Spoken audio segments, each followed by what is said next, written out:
If you don't know the story of James J. Braddock, it's a real kind of roller coaster type of life, type of career. This guy was a very successful boxer, and with age and just as many fights as he had jumped into, injuries and so forth, his career began to kind of go very south, and it happened during the Great Depression. And so not only did fights become harder to find and income kind of decrease month by month by month, but now everything was hard to find.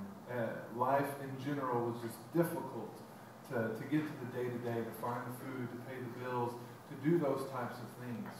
And in this movie, or in the biography, if you just know the story of James J. Braddock, he finds himself going to the people who used to pay for him to fight, and used to long for him to get in that ring because he was a moneymaker, and he was victorious, and he was successful, and he was holding out a hat and begging for spare change just to turn on the electricity. And through just kind of a re-energized look at life and knowing that if he didn't win, then his family didn't eat, James J. Braddock began to get on somewhat of a winning streak again and find himself very, very successful. And we see him in the locker room in this clip before a heavyweight bout. Not just a heavyweight bout, but for the belt, the title, and the championship.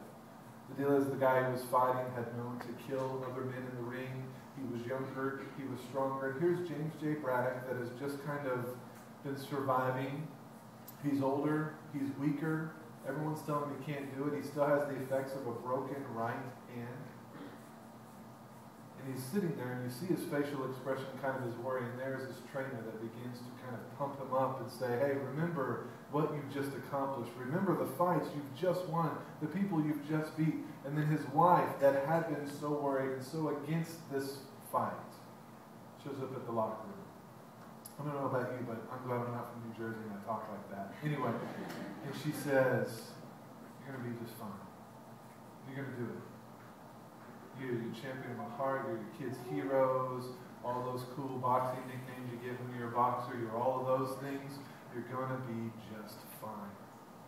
We've been going through this series called Beyond the Surface, and we've been talking about a lot of different things, but the concept and kind of the goal of this series is to improve our relational dynamic. Today, relationships are difficult. Relationships are superficial. Relationships are struggling. We've talked about a lot of things, forgiveness and acceptance and serving, and today, we're talking about encouragement. And encouragement just isn't the happy-go-lucky, you can do it type of speeches we think of. Encouragement isn't compliments like, hey, Scott, nice receding hairline, or Ray, you sweat a lot, or it's not the nice stuff like that. Encouragement is something that spurs another person along. It pushes them up and above what they thought they were capable of doing. It instills courage. That's where we get the word encourage. It's to put courage and bravery and just a strength inside of another person. But our culture is a culture that really just says, hey, listen, it may not be my place to really, jump into your life and tell you maybe something that might help, or I see you going down a certain road, and I know this is a bad road, a negative road, something that's going to end in pain and isolation. And so we just kind of step back and we isolate ourselves, and we don't engage in the lives of other people. And that's just not what Christ has called us to be. That's not who he has called us to be. We are to engage. We are to jump into one another's life. And you see it all through the gospel in Jesus' example of going from life to life, person to person, stranger to stranger, and just going, what are you doing with your life? Why are you making the choices you're making? Why are you living the way you are? And you see his boldness and his willingness to encourage and jump in, yet now 2,000 years later, we just kind of want to step away and push people away. I want to go through a couple of sayings in our culture here just to really set up the one we're going to concentrate on. I'm going to say the first part. You guys should know the Indian, so I want you guys to repeat. Actions speak louder than words. Good job. Don't bite the hand that Feeds you. Yes. Don't cry over Spilled milk. If you can't say anything nice, Don't say anything at all. awesome. What goes around Comes around. What does that mean? Yeah, I don't know. It's an Australian saying. It ain't over till Fat lady it's sings. over, or Fat lady the sings. somewhat slightly overweight woman sings. Okay, here's the big one we're going to concentrate on. Mind your own Business. Mind your own business. That's the one I think we really just instill and show and exemplify in our lives today, is mind your own business. Please just, keep it on the surface, but don't go beyond that. Don't push the limits. Talk about the nice, pretty, fluffy things in life, but don't get too crazy. Don't start asking the tough stuff. Don't go deep. And that's kind of where we are today. We are a mind your own business type of world and culture. We have gates around our yards and alarms at our houses and caller ID on our phones. And we have everything that tells everyone, stay kind of at a distance. And if I choose to, I'll let you in. But we just have this massive gap between one another's lives in which it makes encouragement really, really tough. Because to encourage, you can't just be kind of a superficial, happy-go-lucky, I just kind of know you a little bit type of friend. You got to know somebody. You got to be willing to step out there and just say, listen, I believe in you, I love you, and this is out of love, and this is what you need to know, this is what you can't see, this is what I want to tell you. And we can't do that if we're outside the gate. If the caller ID is going, if we continue to push people away in our lives, encouragement becomes really, really difficult. Let's practice a few things. We're going to get you guys really participating this morning. All right, so I'll say a statement and you guys say mind your own business. Hey, Carl, your attitude seems to have changed and I've been seeing you being distant lately. Mind your own business. Hey, Sarah, is everything okay at home? Last few times we've talked about it, there seems to be some tension here. Mind your own business. Hey, Phil, since when did the South Beach Diet allow for grande nachos? Mind your own business. Okay, good. One that I just came up with today, where's Todd Jensen? Todd, go ahead and stand up. Okay?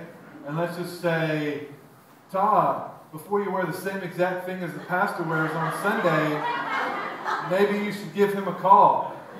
Mind your own business. What is that about?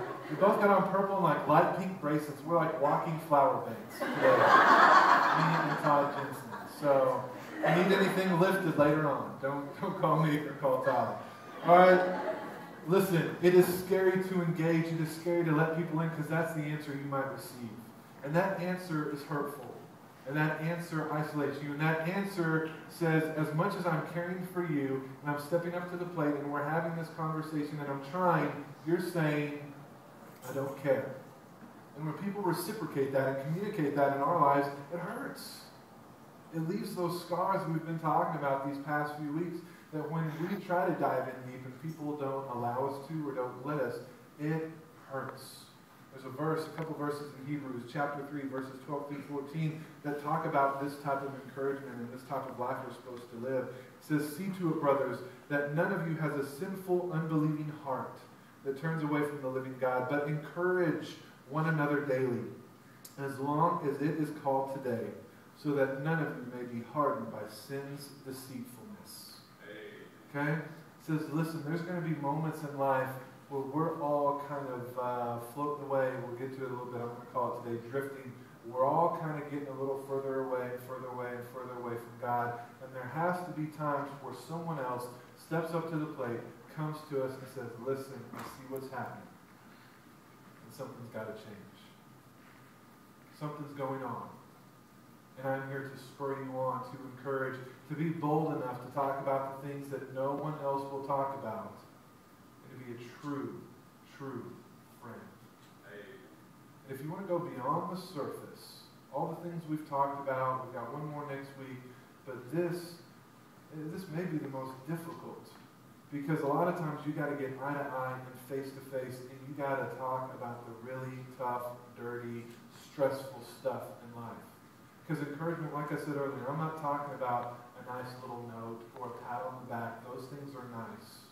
Those things are compliments. Encouragement is rough and tough and dirty and takes work. So a few things I want to hit before we look at a great story in John 21. Some principles of encouragement, some things I want to give to you, hopefully that you can do in the lives and relational lives with those around you. The first thing is get involved. Get involved. That means you dive in deep. That means you engage with people. That means you don't stay in your cubicle and just say the highs and byes and let everyone pass by you and don't really dive into people. That means you just don't say the high and by kind of phone conversations. You do more than texting. you do more.